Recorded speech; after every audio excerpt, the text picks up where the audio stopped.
दोस्तों, बहुत समय पहले की बात है। गांव धनपुर में एक गरीब और अनाथ लड़का रहता था। उसका नाम राजू था। माता पिता की मृत्यु के बाद राजू के पास ना कोई घर था, ना कोई सहारा। वह छोटे मोटे काम करके किसी तरह अपना पेट भरता। कभी वह किसी के खेत से घास काटता, तो कभी किसी की भैंस चराता।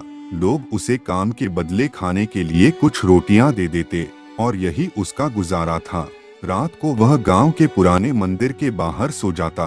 ठंडी हवा में सिकुड़ते हुए वह आसमान के तारों को देखता और सोचता, क्या मेरी जिंदगी कभी बदलेगी। एक दिन गांव के लोगों के ताने सुनते सुनते राजू ने ठान लिया कि अब वह यहाँ नहीं रहेगा। उसने सोचा, अगर किस्मत बदलनी है तो मुझे अपने गांव से बाहर जाना होगा। उसी रात वह गांव के छोटे से रेलवे स्टेशन पहुंचा। जेब में एक पैसा नहीं था, लेकिन दिल में बड़े सपने थे। वह बिना टिकट मालगाड़ी में चिपकर शहर की ओर चल पड़ा। शहर के बड़े रेलवे स्टेशन पर उतरते ही राजू को एहसास हुआ कि यह जगह उसके गांव से बहुत अलग है।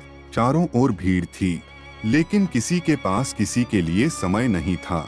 भूख से बेहाल वह स्टेशन के कोने में बैठ गया। थोड़ी देर बाद एक कुली ने उसे वहां बैठे देखा। कुली ने उसके पास आकर कहा, अरे बच्चे, यहाँ ऐसे क्यों बैठे हो। राजू ने धीरे धीरे अपनी कहानी कुली बताई। कुली ने उसे सहानुभूति भरी नजरों से देखा और कहा, बेटा, इस शहर में कोई तुम्हें मुफ्त में कुछ नहीं देगा। अगर जीना है तो मेहनत करनी होगी। दुनिया में मेहनत करने वालों की ही कदर होती है। राजू ने धीरे से पूछा, लेकिन मैं क्या कर सकता हूँ, मेरे पास ना पैसा है ना कोई काम। कुली मुस्कुराया और बोला, तुम भी कुली का काम क्यों नहीं करते। यहाँ हर कोई अपनी किस्मत खुद बनाता है। भगवान भी उसी की मदद करता है जो खुद अपनी मदद करता है। कुली की बात मानकर अगले दिन से राजू ने कुली का काम शुरू कर दिया। वह यात्रियों का सामान ढोता और बदले में पैसे कमाने लगा। दिन भर काम करने के बाद वह रात को स्टेशन के एक कोने में सो जाता। ठंड और भूख अब भी थी, लेकिन उसके हौसले मजबूत थे। एक दिन एक ट्रेन से एक व्यापारी उतरा। वह सफेद धोती कुर्ता पहने हुए एक सम्मानित व्यक्ति लग रहा था। राजू ने दौड़कर उसके पास जाकर कहा, साहब, आपका सामान उठाऊं। व्यापारी ने उसे देखा और कहा, तुम बहुत छोटे हो, यह काम क्यों करते हो। तुम्हारी उम्र तो खेलने कूदने की है। राजू ने उसकी बात सुनकर धीरे धीरे अपनी कहानी सुनाई। उसने बताया कि वह अनाथ है और अपनी मेहनत से अपनी किस्मत बदलना चाहता है।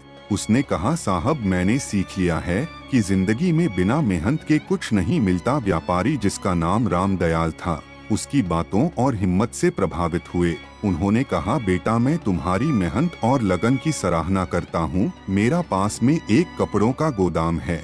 अगर तुम काम करना चाहते हो तो मेरे साथ चलो, मैं तुम्हें अच्छा काम और पैसा दूंगा। व्यापारी की बात सुनकर राजू की आंखों में खुशी के आंसू थे। उसने हाथ जोड़कर कहा, साहब, आपने मेरी जिंदगी बदल दी। रामदयाल मुस्कुराए और बोले, यह तुम्हारी मेहनत का फल है बेटा। हो सकता है भगवान ने मुझे तुम्हारी मदद के लिए भेजा है। राजू व्यापारी के साथ अब गोदाम में काम करने लगा। वह कपड़ों की पैकिंग करता, ग्राहकों से डील करता और हर काम ईमानदारी से करता। उसकी मेहनत और लगन देखकर रामदयाल बहुत खुश हुए।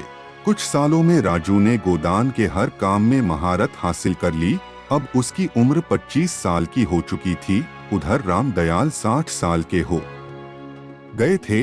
एक दिन उन्होंने राजू से कहा, बेटा, अब तुम अपने काम में माहिर हो गए हो। अब समय आ गया है कि तुम खुद का व्यापार शुरू करो। मैं तुम्हारी मदद करूंगा। रामदयाल की मदद से राजू ने कपड़ों की एक छोटी दुकान खोली। उसने अपनी ईमानदारी और मेहनत से दुकान को सफल बना दिया।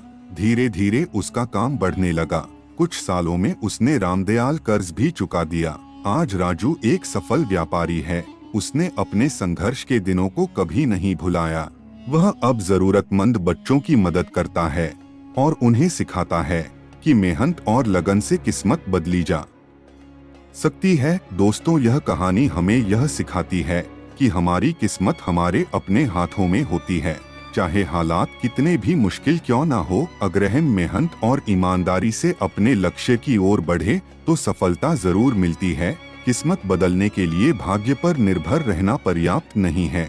भगवान भी उसी की मदद करता है जो खुद अपनी मदद करता है। राजू ने अपने जीवन के संघर्षों को न सिर्फ स्वीकार किया बल्कि उनसे लड़ते हुए अपनी एक नई राह बनाई। दोस्तों, यह कहानी हमें यह भी समझाती है कि हर छोटे काम की इज्जत करनी चाहिए। हर बड़ की शुरुआत छोटे कदमों से होती है। ईमानदारी और लगन से किए गए काम का फल हमेशा अच्छा होता है।